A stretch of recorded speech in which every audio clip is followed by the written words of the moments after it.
नमस्कार, स्वागत है आपका बिहार समाचार में। चलिए जानते हैं आज के बिहार की अब तक की सबसे बड़ी और महत्वपूर्ण खबरों के बारे में। पर इससे पहले अगर आप चैनल पर नए हैं तो चैनल को सब्सक्राइब जरूर कर लें ताकि आपको बिहार की हर ताजा तरीन खबरें सबसे पहले मिल सके। तो चलिए शुरुआत करते हैं आज की पहली और बड़ी खबर से।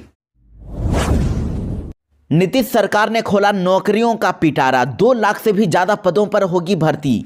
जी हां, बिहार में अगले साल होने वाले विधानसभा चुनाव से पहले ही मुख्यमंत्री नीतीश कुमार बिहार के युवाओं को बड़ा तोहफा देने जा रहे हैं। बिहार में अब सरकार प्रदेश में खाली पड़े हुए 2,34,000 नए पदों पर अब नियुक्तियों की तैयारी में जुट गई है। इसके लिए जल्द ही विभिन्न विभागों को आवेदन भेजकर रिपोर्ट मांगा जाएगा और अगर बिहार सरकार ये रिक्त पदों पर अगले साल होने वाले विधानसभा चुनाव से पहले ही अगर भर देती है तो वह अपने जो 10 लाख युवाओं को सरकारी नौकरी देने का जो वादा किए हुए हैं उसको अब पूरा करने में कामयाब भी हो जाएगी। और मुख्यमंत्री ने इन पदों को जल्द ही भरने का निर्देश भी दे दिया है, साथ ही काम की समीक्षा भी कर रहे हैं। और अगले साल 72,000 पद खाली भी हो रहे हैं। अगले वित्त वर्ष यानी कि मार्च 2025 से पहली ही तिमाही में अब शिक्षा, गृह, राजस्व एवं भूमि सुधार, जल संसाधन, खेल सहित अन्य विभागों के करीब 72,000 सरकारी कर्मचारियों के रिटायर होने से अब ये पद खाली हो जाएंगे। तो ऐसे में मुख्यमंत्री नीतीश कुमार ने इन पदों को भी जल्द से जल्द भरने का आदेश दे दिया है।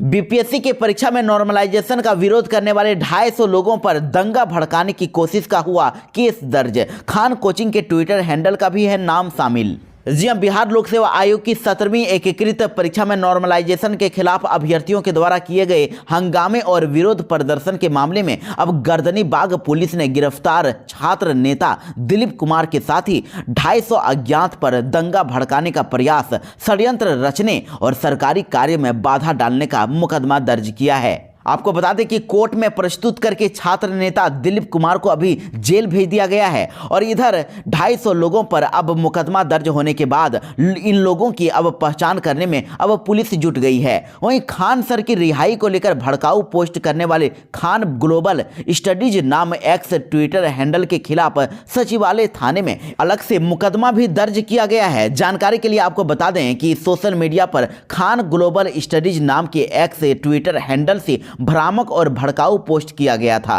पोस्ट में खान सर की रिहाई की मांग की जा रही थी। बिहार में बीपीएससी स्टूडेंट्स पर हुए लाठीचार्ज के बाद तेजस्वी यादव ने मुख्यमंत्री नीतीश कुमार पर बोला बड़ा हमला।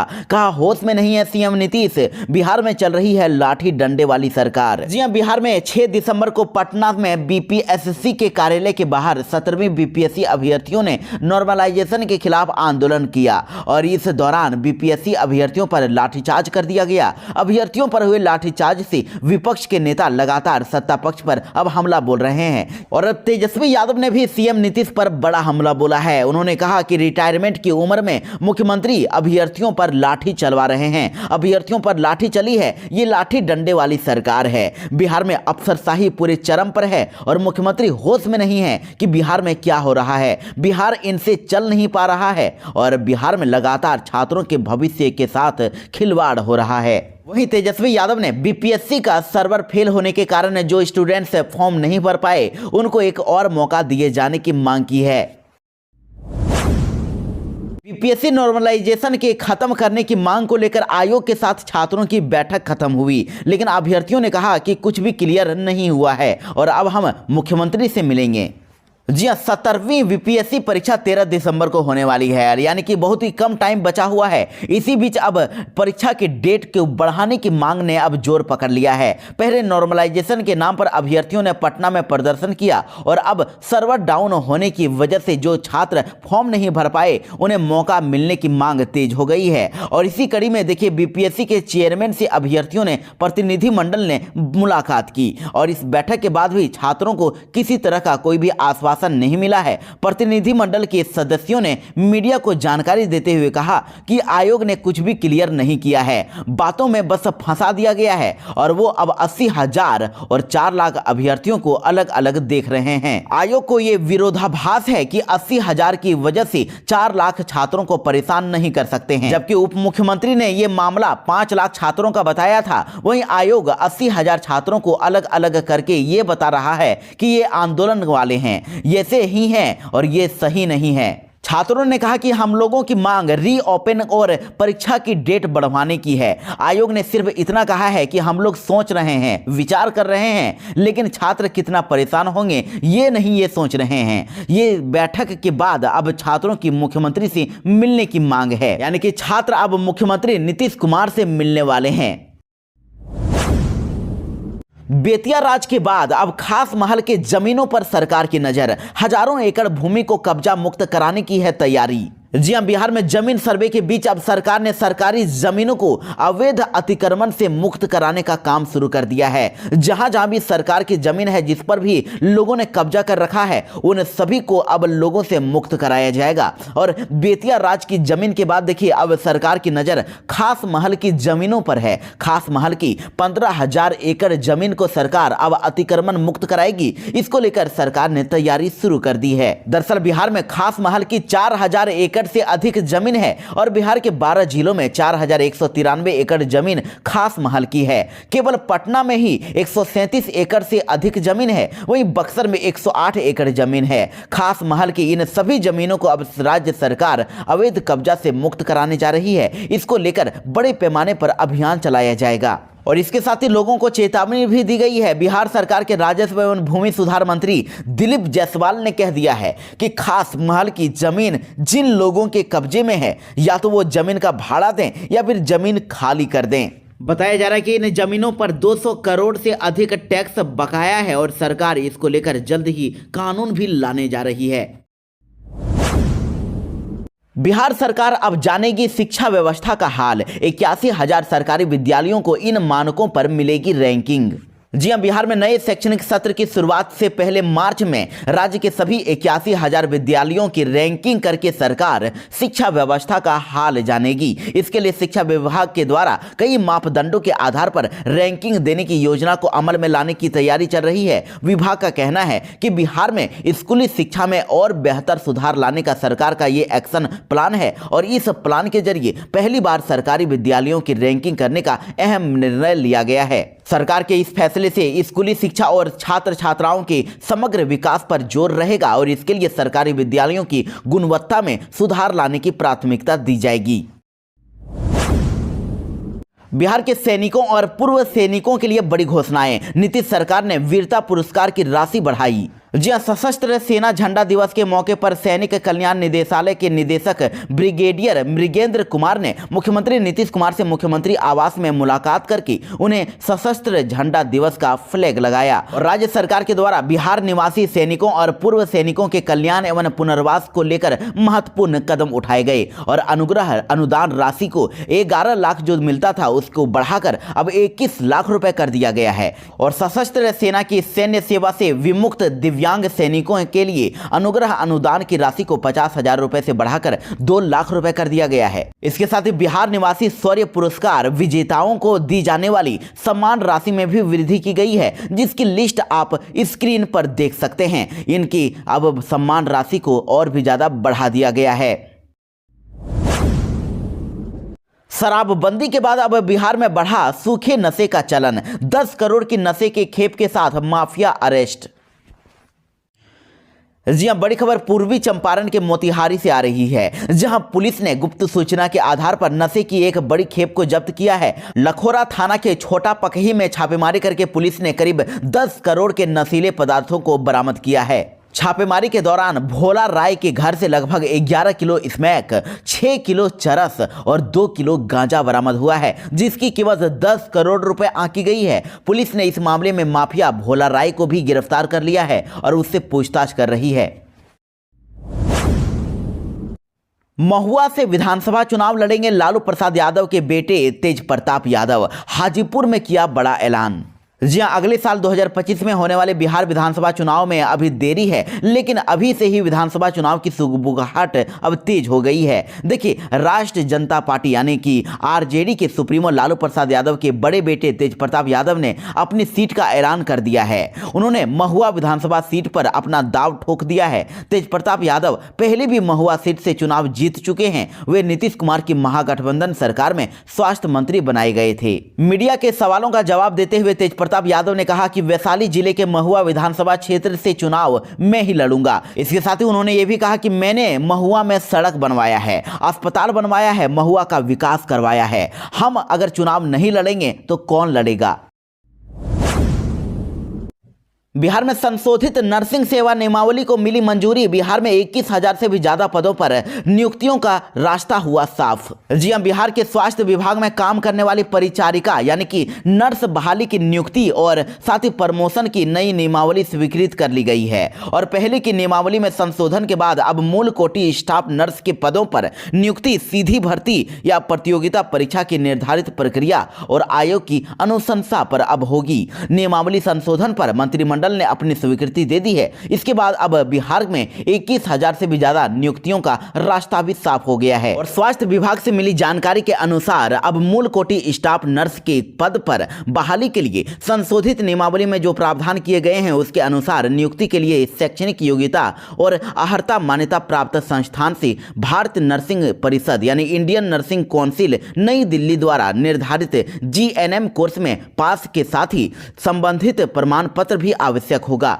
तो देखिए, अब नई नियमावली के अनुसार पात्रता और छूट दी गई है, यानी कि अब BSc नर्सिंग योग्यताधारी भी आवेदन कर सकते हैं। पहले की नियमावली में BSc नर्सिंग वाले योग्य नहीं थे, लेकिन अब वो योग्य होंगे। वहीं अभ्यर्थियों का बिहार परिचारिका निबंधन परिषद से निबंधित रहना अनिवार्य होगा और नियुक्ति के लिए न्यूनतम उम्र सीमा 21 वर्ष होनी चाहिए। इसके अलावा बिहार में सरकारी गैर सरकारी स्वास्थ्य संस्थान अस्पताल में संविदा पर कार्य करने वाले अभ्यर्थियों को इस अवधि के समतुल्य उसी पद पर अधिकतम उम्र सीमा में छूट भी दी जाएगी। और भर्ती आयोग सरकार की अनुशंसा पर इन रिक्तियों का विज्ञापन देकर आवेदन मांगेगा और परीक्षा पास करने वाले की मेधा सूची तैयार होगी, जिसके बाद संबंधित को नौकरी मिल जाएगी। आपको बता दें कि जल्द ही 21,000 नियुक्तियां भी होने वाली है। बिहार में स्वास्थ्य विभाग के द्वारा 21,000 से अधिक नर्स ANM की नियुक्तियां की जाने वाली है। प्रतियोगिता परीक्षा के माध्यम से नर्सिंग के रिक्त पदों पर नियुक्ति की जाएगी और स्वास्थ्य विभाग में नर्स के 6,298 और ANM की 15,089 रिक्तियों को अधियाचना भेजने की तैयारी है। इनकी नियुक्तियां अब बहुत ही जल्द की जाने वाली है।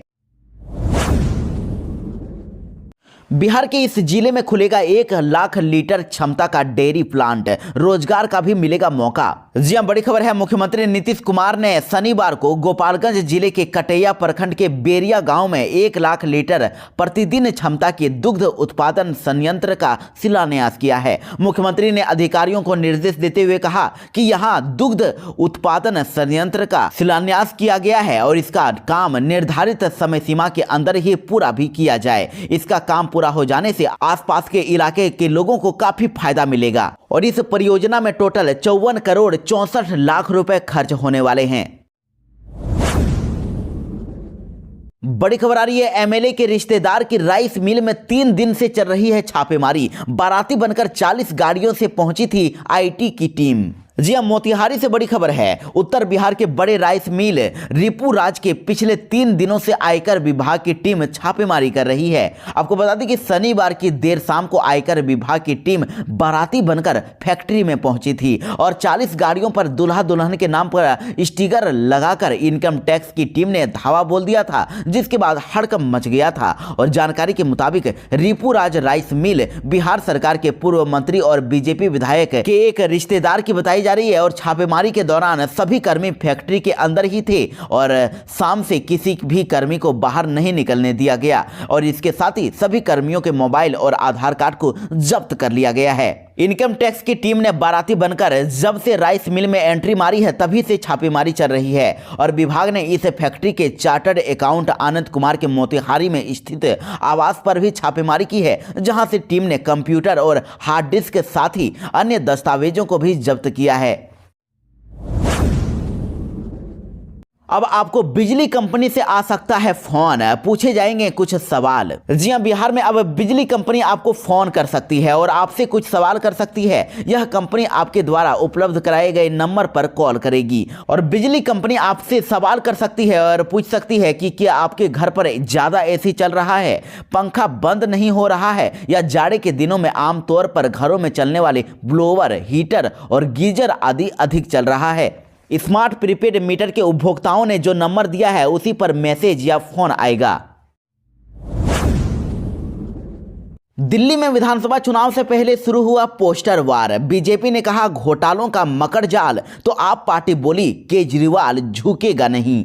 जी हां, दिल्ली में होने वाले विधानसभा चुनाव को लेकर अभी से ही सियासी सरगर्मियां काफी तेज बढ़ गई है। पक्ष और विपक्ष के नेताओं के बीच एक दूसरे के ऊपर आरोप प्रत्यारोप करने का दौर शुरू हो गया है। और इसी बीच देखिए, आम आदमी पार्टी यानी आप पार्टी और बीजेपी के बीच में पोस्टर वार शुरू हो गया है। दोनों दल पोस्टर के जरिए एक दूसरे को कमियां उजागर करने में जुट गए हैं। देखिए, भारतीय जनता पार्टी ने दिल्ली के पूर्व मुख्यमंत्री अरविंद केजरीवाल का एक पोस्टर जारी किया है। इस पोस्टर में आप सरकार में हुए कथित घोटालों का जिक्र करते हुए केजरीवाल की तस्वीर शेयर की है। और इस तस्वीर में केजरीवाल का आधा चेहरा स्पाइडरमैन जैसा दिखाया गया है, जबकि उनके चारों तरफ घोटालों का मकड़ जाल दिखाया गया है। और फोटो के साथ कैप्शन में लिखा गया है केजरीवाल के घोटालों का मकड़ जाल। इसके साथ ही शराब घोटाला, मोहल्ला क्लिनिक, हवाला, security, ration panic button, Sheesh Mahal, दवाई, दिल्ली जल बोर्ड, क्लासरूम और सीसीटीवी घोटाले का जिक्र किया गया है। और बीजेपी की तरफ से जारी किए गए इस पोस्टर के बाद अब देखिए, आम आदमी पार्टी ने भी अब पोस्टर का जवाब दे दिया है और पोस्टर जारी करके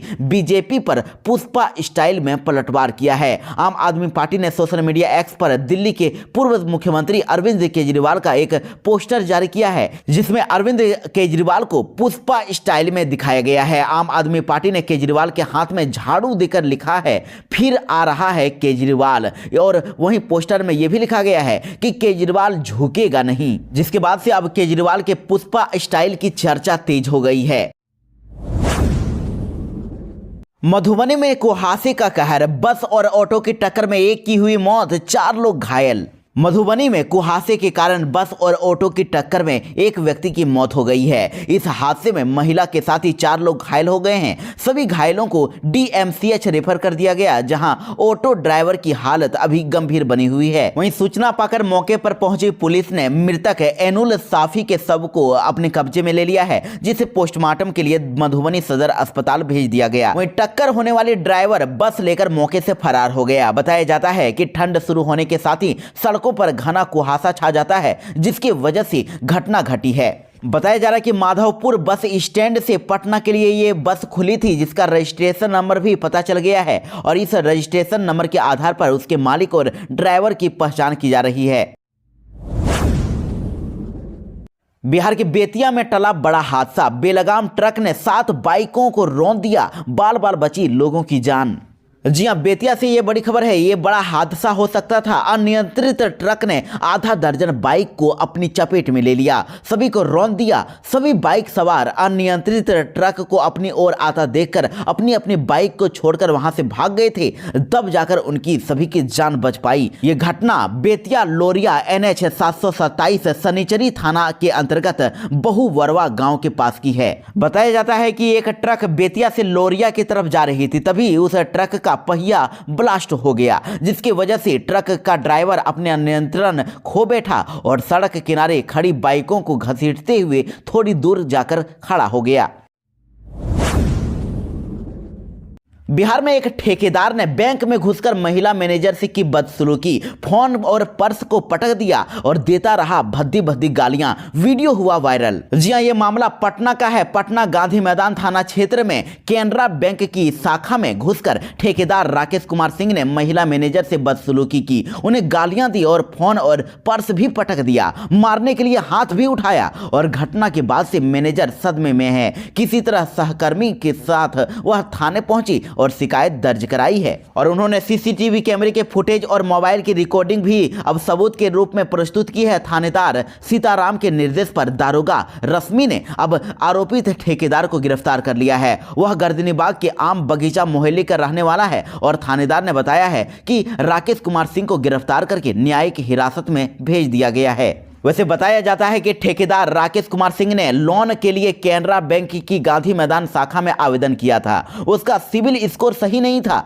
जिस कारण से उसको लोन देने से मना कर दिया गया, जिसके बाद वह महिला मैनेजर को सिविल स्कोर सही करने का दबाव बनाता रहा और उसके बाद से वो ऐसा मामला सामने आया। उन्होंने बैंक मैनेजर से बदसलूकी भी कर दी, भद्दी भद्दी गालियां दी, मारने के लिए हाथ उठाया और फोन और पर्स पटक दिया।